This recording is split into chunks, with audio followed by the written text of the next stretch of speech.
ஈசாக்குனுடைய தேவன் உன்னோடு கூட இருக்கிறார்.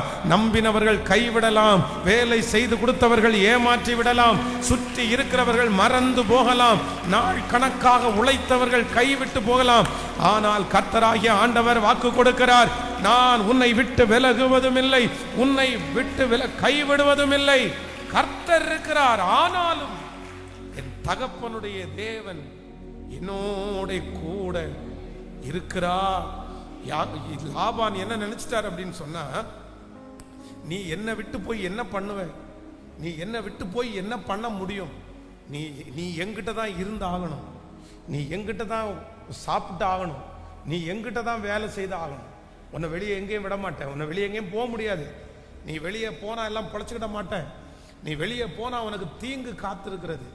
இந்த யாக்கோபை பொறுத்த அளவில் வெளியே போய் பழக்கம் இல்லாதவன்.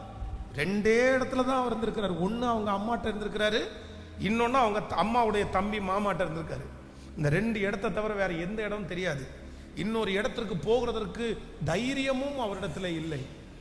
அதை வச்சுட்டு லாபான் என்ன நினைக்கிறாங்க அப்படின்னு சொன்னா, உனக்கு யாருமே இல்லைப்பா, உனக்கு யாருமே இல்லைப்பா, உனக்கு கேட்கறதுக்கு யாரும் இல்லைப்பா, உன்னை திட்டுனா கூட கேட்கறதுக்கு யாரும் இல்லைப்பா. ஆனா யாக்கோபுக்கு ஒரு பெரிய புத்தி வருகிறது. ஆனாலும் என் தகப்பனின் தேவன் என்னோடு கூட இருக்கிறார். விசுவாசிக்கிறீர்களா?